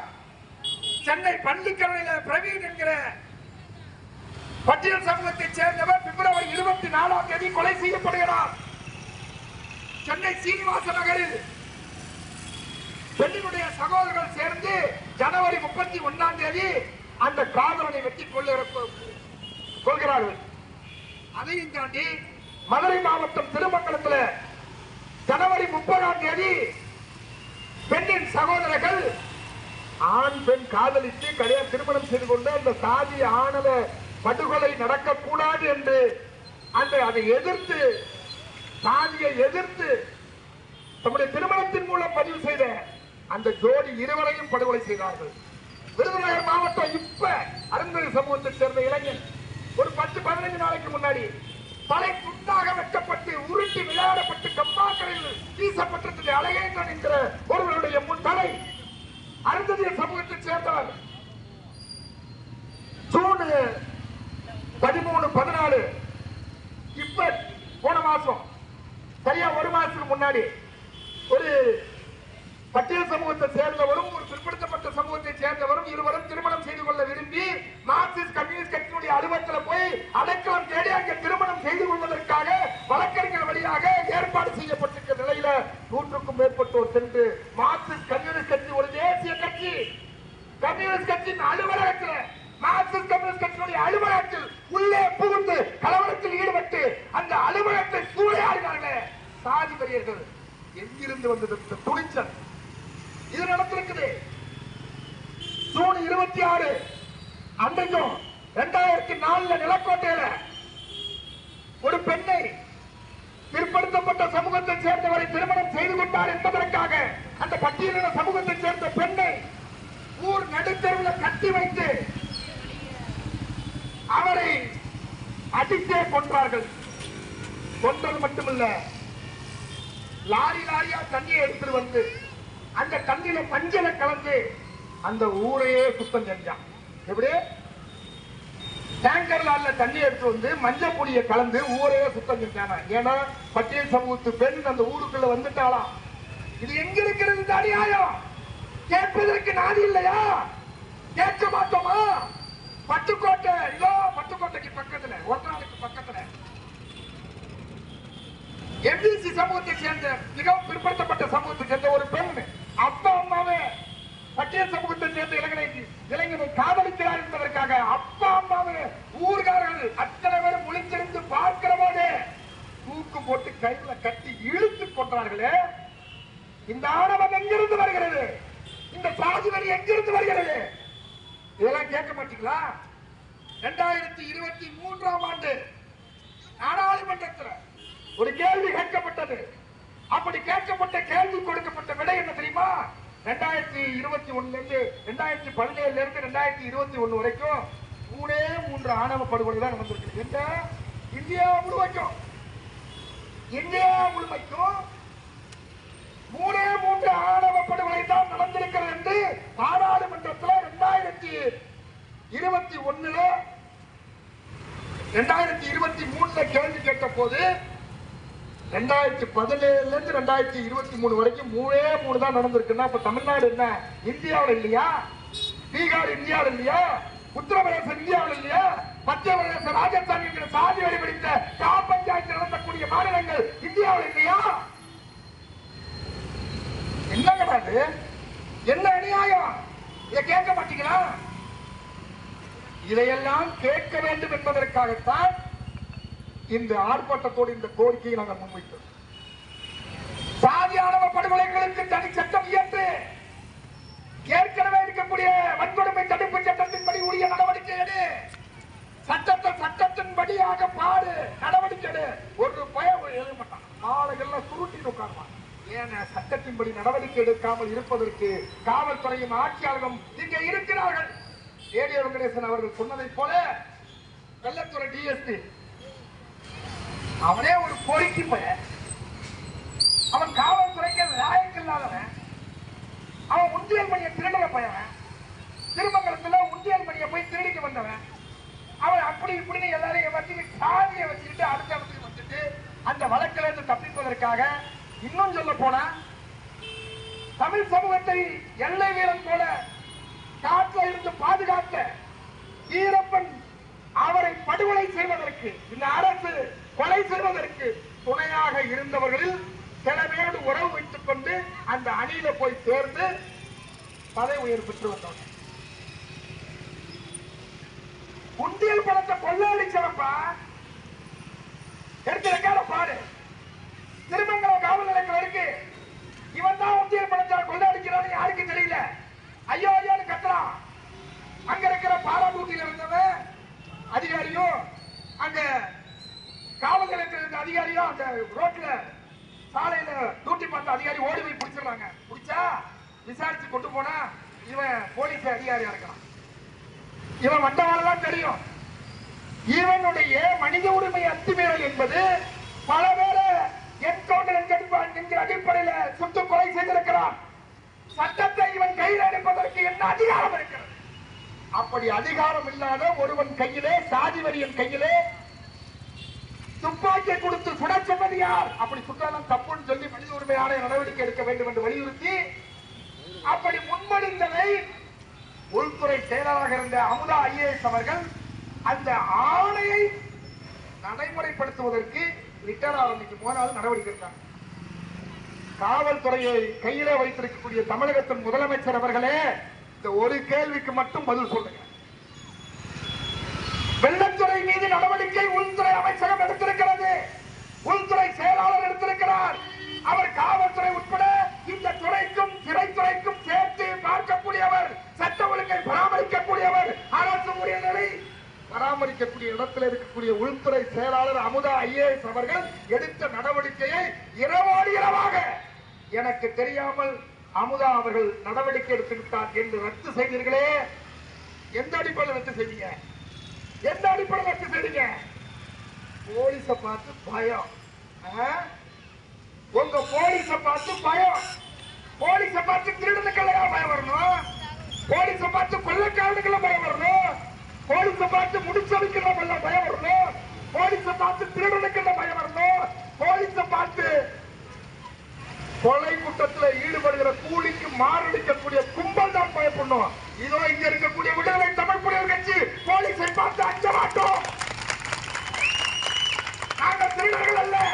ரவுடிகள் அல்ல, கொலைகாரர்கள் அல்ல. நாங்க ஏன் பயப்படணும்? சிஎம் எதுக்கு ஏன் பயப்படணும்? இந்த நாட்டினுடைய முதன்மை அமைச்சர், காவல்துறையை கையில வைத்திருக்கக்கூடிய முதன்மை அமைச்சர் ஏன் பயப்படணும்? இரவோட இரவா அவருடைய பணி அந்த சஸ்பெண்ட் உத்தரவை ரத்து செய்யறாரு. ஒட்டுமொத்த காவல்துறைக்கும் பயந்து. ஏன்னா இவங்க செய்யற தப்பு அனைத்து அவங்களுக்கு தெரியும். எனவே இது ஒரு போலீஸ் ஸ்டேட்டா மாற்றத்துக்கு முயற்சி செய்றீங்க. காவல்துறைக்கு வானலாவி அதிகாரத்தை தருங்க, தாங்க. குற்றவாளிகளை ஒடுக்குவதற்கு தாங்க. இன்னும் சொல்ல போனால் சென்னையில் இருக்கக்கூடிய இந்த குற்றங்கள் பெறுவதற்கு என்ன காரணம்? நாங்க ஏற்கனவே சொல்லிட்டோம். மூத்த அமைச்சர்கள், கொங்கு மண்டலத்தை சேர்ந்த அமைச்சர்கள், மேற்கு மாவட்டத்தை சேர்ந்த அமைச்சர்கள், தென் மாவட்டத்தை சேர்ந்த அமைச்சர்கள், வட மாவட்டத்தை சேர்ந்த அமைச்சர்கள்லாம் அந்த பகுதியில சென்னையில தனக்கு வேண்டியவ இருக்கணும் மாமா மச்சான் எல்லாரையும் கொண்டு வந்து அங்க அதிகாரியா போட்டு வச்சிருக்கிறான். நான் அப்படிதான் அம்மையார் ஜெயலலிதா அவர்களை பார்க்க போனேன். நேரம் போன அந்த போயஸ் கார்டன் அந்த ரோட்ல இந்த பக்கம் ஒரு ஏசி, இந்த பக்கம் ஒரு ஏசி. இந்த பக்கம் போனா திருக்காட்டுப்பள்ளி ஏசி, இந்த பக்கம் போனா தஞ்சாவூர் ஏசி. எனக்கு 2 பேரும் பழக்கம். என்னோட பார்த்தா 2 பேரும் கல்லர் ஆயிடும். ஓ, முக்குளத்தூர் சமூகத்தை சேர்ந்த ஏசி 2 பேர் தான் முதலமைச்சர் வீட்டையே பாதுகாக்க முடியும்னா இப்படிதான் இந்த 20 வருஷமா இந்த நாடை குட்டிச்சோரா மாற்றி. இந்த நாடு குட்டிச்சோரா இருப்பதுக்கு என்ன காரணம்? சென்னை பட்டணம் என்று சொல்லக்கூடிய கருப்பர் நகரம், பறையர் தேசம், இன்றைக்கு முடிசூடா மன்னனாக விளங்கி வந்த அன்பிற்குரிய சகோதரர் ஆம்சாங் படுகொலை செய்யப்படுகிறார் என்று சொன்னால் அந்த படுகொலைக்கு காரணமாக பின்புறத்தில் இருக்கக்கூடியவர்கள் ஆருத்ரா கோல்டு நிறுவனத்தோடு சேர்ந்த சாதி சனமாக இருக்கக்கூடிய அதிகாரிகள் கொட்டமடிக்கிற காரணத்தால் தான். நீ உளவுத்துறை எழுதி அனுப்புங்க. இனி 2 வருஷம் மற்றவர்களுக்கு உண்மையா பராமரிக்கணும்னு ஆசைப்பட்டா தமிழ்நாடு முதலமைச்சர்களுக்கு கனிவான பார்வையோடு நான் இங்கே கேட்டுக்கொள்கிறேன். உங்கள் ஆட்சி தலைநகரத்தில் சட்ட ஒழுங்கு பராமரிக்கப்பட வேண்டும் என்று சொன்னால் முதல்ல 20 வருஷத்துக்குள்ள எவன் அதிகாரி வந்தனோ அவனை எல்லாம் ஒட்டுமொத்தமா தூக்கி வெளியில அடிங்க. ஏற்கனவே சட்ட ஒழுங்கை பராமரித்த அந்த மண்ணின் மைந்தராக இருந்த நீதி, நேர்மை, உண்மை, நியாயத்தை பராமரித்து வந்த அந்த மண்ணின் மைந்தர்களாக அதிகாரிகளாக இருந்தவர்களை மீண்டும் அமர்த்துங்க. குற்றம் நடக்குதான் நடக்கா? குற்றம் நடப்பதற்கு முன்னதாகவே துப்பு துளக்க வேண்டியதுதான் காவல்துறைய கடமை. ஆனால் துப்பு துளப்பதற்கு முன்னதாகவே துப்பு கொடுக்கிற துறையாக இன்றைக்கு காவல்துறை மாறிவிட்டது என்பது வேதனைக்குரியது, வெட்கக்கேடாக இருக்கிறது. லிவர்ல பாதிக்கப்பட்டு கலைஞர் சொன்னது மாதிரி காவல்துறையுடைய லிவர் பாதிக்கப்பட்டு சொன்னது மாதிரி கலைஞர் அவர்களுடைய கூற்றை அவருடைய அன்பு புதல்வர் முத்துவேல் கருணாநிதி ஸ்டாலின் அவர்களே உங்களுக்கு சொல்கிறேன், உங்கள் தந்தையார் சொன்னதைதான் சொல்லுகிறேன். காவல்துறையுடைய ஈரல் பாதிக்கப்பட்டிருக்கிறது. தயவு கூர்ந்து காப்பாற்ற வேண்டும் என்று சொன்னால் உங்கள் ஆட்சியை பாதுகாக்க சட்ட ஒழுங்கை பாதுகாக்கும். ஆனா ஒண்ணு பாருங்க, இதையும் சொல்லி முடிச்சுறேன். அலெக்ஸ் இருக்கான் பாருங்க தம்பி, அவன் பாபு, நீங்க பாருங்க காவல்துறை தயவு செய்து நீங்க குடிச்சீங்க. நான் கேட்கறது நியாயமா இல்லையான்னு கேளுங்க. அலெக்ஸ் ஒரு பிளேட் எடுத்தா இங்க கிழிச்சிருப்பாப்பா. நான் அவனுக்கு ஈரத்தை குறைக்கல இப்படி கேட்டு, ஆனா உண்மையா நான் கேட்கிறேன், எங்கேயாவது ஒரு பிளேட் எடுத்து கிழிச்சிருப்பானா? யாரையாவது வெட்டிருக்கானா? ஒரு கொலை கேஸ் உண்டா? நீங்க போட்டோ போய் திருநாட்டு தவணை கேஸ் தவிர எதுவும் கிடையாது. சும்மா 2 பட்டரை கையை கழிச்சு விட்டு நிற்பான். அவன் தவிர வேற எதுவும் கிடையாது. அவன் தம்பி பாபு செந்திலோட தம்பி, அவனுக்கு என்ன தெரியுமா? உருவம் தான் பெருசு. அங்க ஒன்னும் விஷயம் தான் கிடையாது. எனக்கு தெரியும், காவல்துறைக்கும் தெரியும். ஆனா தெரிஞ்சுட்டே போய் உழவுது. அவன் போலீஸ் வரான்னு பயந்துட்டு போய் கட்டக்குள்ள உடையான். போலீஸ் வராங்க எல்லாம் நீங்க போட்ட கேஸ் தான். திரும்ப திரும்ப திரும்ப திரும்ப உண்மையான பிளேட் ரவுடிகளை விட்டுட்டீங்க. நான் வேணா உங்களுக்கு கருத்துமா? இங்க வாங்க, ஒரு நாள் தஞ்சாவூர் மாவட்டம், டெல்டா மாவட்டம் ஐஜி தலைமையில டிஐ தலைமையில் இருக்கவங்க யாராவது வாங்க, எங்க அலுவலகத்துக்கு வாங்க. நான் பட்டியல் தரேன், விளக்கமா தரேன். யார் யார் எங்கெங்க இருக்கா, யார் யாரோட தொடர்பு இருக்கா, யாருக்கு யார் பணம் தர, எந்தெந்த மேட்டர்ல பணம் வாங்கிட்டாங்க, எங்கெங்க எவனோட தொடர்பு இருக்கிறோம், எவன் கூட்டு கடன் வாங்கி 134 தீரவே எல்லா விவரமும் சொல்றேன். நான் மைக்கில் சொல்லக்கூடாது. வேணுமா? எங்களுக்கு தெரியும், உங்களுக்கு தெரியாது இருக்குமா? உங்களுக்கு தெரியும். தூங்குறவனை எழுப்பிடலாம், தூங்குற மாதிரி நடிக்கிறவன் எடுத்து. ஆனா காவல்துறை லட்சணம் என்ன? 11 மணிக்கு மேல இட்லிக்கிட்டு வண்டியில போயிட்டு 11 மணிக்கு மேல இந்த மார்க்கெட்டுக்கு போறவங்க இங்க அவன் சாப்பிட்டே பாத்தீங்கன்னா 20 வருஷம் மூட்டை தூக்குறவனா இருப்பான்.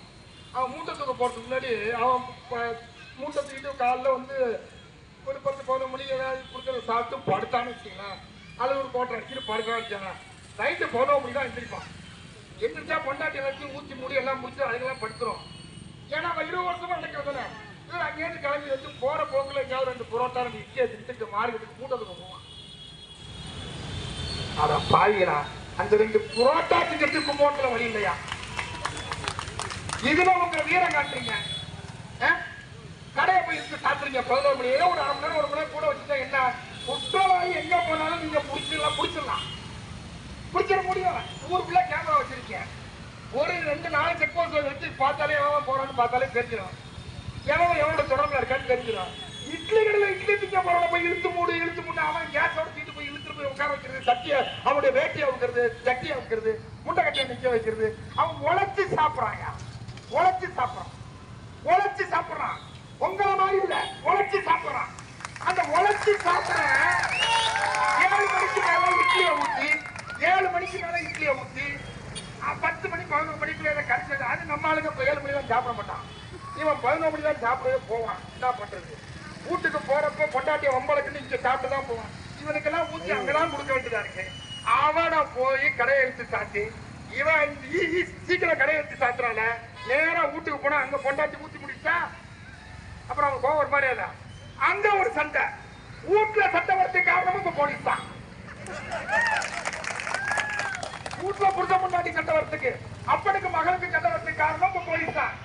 ஒரு அரை மணி நேரம் 1 மணி நேரம் ஏன்னா போலீஸ் அங்க போடு, எவனா பிடிச்சிருக்கு தடா பண்ணான்னு பாரு. இல்ல அங்க வரவன ஒரு கேமரா எல்லாம் வச்சிரு வாசல்ல, அவனெல்லாம் போய் எடுத்துட்டு போய் நீங்க கண்டிப்பா A+ ரவுடி எல்லாம் விட்டுட்டீங்களா சாமியலா? உங்களுக்கு A+ ரவுடினா தெரியாதான்னு கேட்கிறேன். நிறைய பேச வேண்டியது இருக்கு. ஒரே நாள்ல கொட்டினா நல்லா இருக்காது. நான் ஒன்னே ஒண்ணு மட்டும் சொல்லி இதை முடிக்க விரும்புகிறேன். ஏற்கனவே எங்க போஸ்டர சென்னையில அனுமதி வாங்கி ராவணன் எங்க தோழர் மகளிர் விடுதலை பேரவைக்குடைய செயலாளரும் பேரூர் மன்ற உறுப்பினராக கூடிய வெண்ணிலா சேகர் அழகா சொன்னாங்க. சென்னையில நடந்த ராவணன் திருவிழா, அது கமிஷனரேட் அனுமதி வாங்கி நடத்தப்பட்ட ஆர்ப்பாட்டம், பொதுக்கூட்டத்துக்கு அனுமதி வாங்கி நடத்துற போஸ்டரை பிடிச்சிட்டு போறீங்க. ஒரு தெரிய வேண்டாம் உங்களுக்கு? அப்படியே போட்டு விட்டுறப்ப நேரா கூப்பிட்டு கேட்டா தெரிஞ்சு போயிடும். அப்படி இல்லைன்னா உங்களுக்கு சட்டம் தெரியல சொல்றேன். போஸ்டர் ஒருவேளை சட்டவிரோதமான சொற்களை கொண்டதாக இருந்தால் நீங்க எஃப்ஐஆர் போடு, சம்மன் அனுப்பு, வழக்கு போடு, நடவடிக்கை எடு. வேணான்னு சொல்லிய அந்த இடத்துல உனக்கு புடுங்கிறதுக்கு என்ன வேலை இருக்குது? அது என்ன வெடிகுட்டம்? உடனே கைப்பற்றிட்டு போய் அந்த வெடிக்கை செய்து மறைக்கிறதுக்கு கள்ள துப்பாக்கி வச்சிருக்கானா எடுத்துட்டு போய் பதறதுக்கு, இல்ல மயில கையில வச்சிருந்த வெடி மருந்து இருந்துச்சா? ஏன் அவ்வளவு பணத்தோட சாதி குத்தி யாரு போசுன்னு வாங்கி பார்க்குறது? குழந்தை கையை உயர்த்திட்டு வாய் திறந்துகிட்டு ஆக்ரோஷமா இருக்கு. நான் ஆக்ரோஷமா இருக்கேன், அவனுக்கு பிடிக்காது. ஆக்ரோஷமா அவனுக்கு பிடிக்காதுல்ல. பணம் வாங்குறவன் ஆக்ரோஷமா திட்டுவான், கொடுக்கிறவன் அதை வாங்கிட்டு போயிட்டே இருக்கிறாங்க. இங்க மதவாதிகள் செய்யற அட்டகாசம் ஜாஸ்தி, சாதியவாதியோட கொட்டம் ஜாஸ்தி. அதை அடக்குவதற்கு உங்களுக்கு திராணி இருக்குதா? சந்திரன் போய் நிக்கிறான் ஒருத்தன், இவ்வளவு கோமரம் கூட கட்ட முடியாது. என் மகன் 5 வயசு பையன், அவனுக்கு கோமரம் கூட நாங்க வச்சிருக்க கொடியால கட்ட முடியாது. எங்க பாருங்க, எங்க கொடியெல்லாம் பாருங்க, அது பாருங்க எவ்வளவு அளவு பாருங்க, 20 சென்டிமீட்டருக்கு 10 சென்டிமீட்டர் தான். இதுல என்ன மறைக்க போகுது? இந்த இவ்வளவு பெரிய கொடி ஒன்னே ஒன்னா கட்டுட்டு அது பின்னாடி கட்டு போறீங்க, யாருக்கும் தொந்தரவு இல்லாம. இந்த கொடியை போய் அவுக்கணும்னு சொல்லி டிஎஸ்பி நிற்கிறாரு. நான் என்ன கேட்கிறேன், நான் பாராட்டு, நான் எப்படி சட்டத்துக்கு கட்டுப்பட்டவன், சட்டத்தை ஏற்றுக்கொண்டு நடைமுறைப்படுத்துவதில் விரும்புறவன், நான் கட்டுப்படுறவன். உங்களுடைய அறிவுறுத்தலுக்கு நான் தலை வணங்குகிறேன், ஏற்றுக்கொள்ளுகிறேன். ஆனா அங்க வேற எந்த கொடியும் பறக்கலன்னா நீ சொல்றது அங்க பாமக கொடி பறந்துச்சுல அன்புமணி வந்தப்ப உங்கள் கைகள் பூ பறித்தனவா? அண்ணாமலை வந்தப்ப பாஜக கொடி பறந்துச்சுல அங்க உங்க கைகள் என்ன செய்தது? எடப்பாடி வந்தப்ப உங்க கைகள் என்ன செய்தது? டிடிவி வந்தப்ப உங்கள் கைகள் என்ன செய்தது? பிரேமலதா வந்த பொழுது உங்கள் கைகள் என்ன செய்தது? ஆளுங்கட்சியை சேர்ந்த சின்னவர் பெரியவர் வரைக்கும் வரப்ப உங்கள் கைகள் என்ன செய்தது? ஒண்ணும் செய்யலையே. அப்ப இது என்னன்னு நாங்க நினைப்போம். அப்ப பட்டியல் சமூகத்தை சேர்ந்தவுடைய கொடி பறக்க கூடாதுன்னு நினைக்கிறீங்களான்னு எங்களுக்கு நினைக்க தோணுது. அப்படித்தானே நினைப்போம். அதெல்லாம் இல்லைங்க. அவன் காதுல கிடந்த ஒயர் இருக்குல்ல, அந்த ஹெட்போன் தட்டையோட பிடிச்சி கோட்டி இழுத்து அது ஒரு போன் அடிச்சு மத்தவங்களும் போன் பேசுறீங்க. ஏங்க அவங்க கொடியை கட்டியிருக்கிறாங்க, அது பஸ் வேலை போக்குவரத்துல மறைக்குது, வேற வேற இடத்துல வச்சிருக்கேன், நாங்க ஒண்ணும் கேட்கல, இது கொஞ்சம் எடுக்கணும்னா தம்பி நான் போன போட்டு எடுக்கிறான். இன்னொன்னு சொல்றேன் கேளுங்க. துணை கண்காணிப்பாளர் அவர்களே, கீர்த்தி வாசன் கீர்த்தினா ரொம்ப பெருசுன்னு அர்த்தம். மூர்த்தி கீர்த்தி பெருசு. உங்களுக்கு எந்த கீர்த்தி பெருசா இருக்குன்னு தெரியல. உங்களை நீங்க பேசவும் பார்க்கல. உங்களுடைய காவல்துறை நடவடிக்கையில எங்களுக்கு இதுவரைக்கும் திருப்திகரமா இருந்தது மாதிரி தெரியல. இப்ப நான் கேட்கிறேன், அந்த சமயத்துல நான் போன் போட்டேன், நீ ஏன் எடுக்கல? நீங்க ஏன் சார் எடுக்கல? நான் உங்களுக்கு ஏன் போன் போட்டேன் தெரியுமா? அந்த போனை தம்பி கிட்ட கொடுங்க, நான் எடுக்க சொல்றேன் தான் போன் போட்டேன், எடுக்கல. சரி நான் விட்டுட்டேன். அடுத்த 10 நிமிஷம் பைபாஸ்ல ஒரு தகராறு நடக்குது. அந்த தகராறு காவல்துறைக்கு தெரிவிக்கணும், டிஎஸ்பி அடிக்கிறேன், போன எடுக்கல. அதுக்கப்புறம் ஒயிட் ஷாப் பக்கத்துல ஒரு வண்டி திருட்டு போய் மாறி போய் அங்க பிரச்சனை நடக்குது, அதுக்கு டிஎஸ்பி அடிக்கிறேன், எடுக்கல. இப்ப நான் என்ன சொல்றேன், அப்ப குற்றம் நடக்குகிற போது அந்த குற்றத்தை கட்டுப்படுத்த வேண்டிய அதிகாரிக்கு உரிய தகவலை ஒரு சமூகத்துல ஒரு இயக்கம் நடத்துகிற நான் அடிக்கிற போது எடுத்து சொல்லல. நீங்க நைட் ரவுண்ட்ல இருக்கீங்க, நீங்க தூங்கிட்டு இருந்தீங்கன்னு சொன்னா நம்ப முடியாது. ஏன்னா நீங்க நைட் ரவுண்ட்ல இருக்கீங்க, என் போன் பக்கத்துல இருக்கலாம், போன எடுக்கல. அப்படின்னா என்ன அர்த்தம்? என் போன நீ எடுக்க கூடாதுன்னு நினைச்சீங்கன்னா உங்க ஆணவம் சாதுவரி ஆணவமா என்கிற கேள்வி கேட்க தூண்டுகிறது. உங்களெல்லாம் நாங்க அப்படி பார்த்தேன், உங்களை நாங்க அப்படி பார்த்தே கிடையாது. நீங்க அப்படி நினைக்கிறீங்க அப்படின்னா, நீங்க அப்படி நடந்து கொள்கிறீங்கன்னா அதுக்கு என்ன பொருள் என்று கேள்வி கேட்கணும். அந்த எஸ்ஐ அவர் தான் புதுசா வந்தவர், அந்த சுபாஷ் சின்ன பையன் நைட் ரவுண்ட்ஸ் ஈஸ்ட் இருக்காரு, அது இருக்கிறது வெஸ்ட். நைட் ரவுண்ட்ஸ் இருக்கிற பையனை போய் நீ போட அங்க இடத்த விட்டு நவராக்கி அந்த கோமணம் கொட்ட கூட போதுமானதாக இல்லை. சாதாரண கொடியை அவுக்குறீங்களே, இதை வரைக்கும் உங்க கொடி உங்க கைகள் மற்ற கொடிகளை அவிழ்ப்பதற்கு அல்லது கட்டுவதற்கு தடை வைப்பதற்கு இதுவரைக்கும் ஏன் தயங்குகிறீர்கள்? இந்த கேள்விதான் கேட்கணும். நாங்க கட்ட சரின்னு சொல்ல, நீ எடுன்னு சொல்லு. ஏன்னா சட்டப்பூர்வம் என்ன செஞ்சு போல கட்டிட்டால என்கிட்ட சொல்லு, நாங்களும் எடுக்கிறதா என்ன பண்ணலாம்? மாநகராட்சிக்கு போன போட்டீங்கன்னா வந்து எடுத்துட்டு போயிடுவோம் இல்லையா? ஒரு வழக்கம் போடு, அந்த ஏரியாவில் இருக்க விஓவுக்கு ஒரு புகாரை வாங்கி, உங்களுக்கு 1008 இன்பார்மர் வச்சிருக்கீங்கள, எனக்கு அந்த கட்டி மறைக்குது அப்படின்னு வாங்கிட்டு ஒரு பேரை போடு, நாங்க வந்துடுறோம், போய் சொல்றோம், வழக்கு போடுங்க. ஆனா சட்டையை போட்டு பிடிச்சு இழுக்குது அவர்தான்னு சொல்லி இந்த வீரத்தை நான் சொன்ன கட்சிக்காரன் தனி காத்திருந்தீங்கன்னா நீ உண்மையிலேயே நல்ல உயர்ந்த காவல்துறை அதிகாரி என்பதை நானே போஸ்டர் ஒட்டு மட்டும் இல்ல பாராட்டு கூட்டமும் விடுதலை தமிழ் புலிகள் சார்பாக நடத்த தயாரா இருக்கும். நெஞ்சுரம் உண்டா? நெஞ்சுரம் உண்டா? உங்களால முடியுமா? எங்களுக்கு என்ன காவல்துறை எதிரிக்கா? எங்க பாருங்க, நாங்க பயப்படணும் அவசியம் இல்லை சார், நாங்க பயப்படணும் அவசியமே இல்லை. ஏன்னா எங்கள்கிட்ட மடியில கணம் இல்ல. நீங்க இப்ப டிஎஸ்பி கீர்த்திவாசன் கேட்கிறேன், இதுவரைக்கும் நீங்க வந்து 3 ஆண்டு காலம் ஆக போது உங்க ஆபீஸ் மேல் தளத்துல ஒரு முறையாக வந்திருப்பா? ஒரே ஒரு முறை, ஒரே ஒரு முறை, ஒத்த முறை வந்திருப்பா? அதான் சார் விடுதலை தமிழ் புலிகள் கட்சி, அதுதான் விடுதலை தமிழ் புலிகள் கட்சி. மற்றவங்க நினைக்காத, மற்றவங்க நினைக்காத, என்ன வேணாலும் வழக்கு போடு, என்ன வேணாலும் நடவடிக்கை எடு, அதை பத்தி நான் கவலைப்படல. ஆனா இது என்ன அர்த்தம்? என்ன அர்த்தம்? ஒரு 5 நிமிஷம் அந்தால போன பிறகு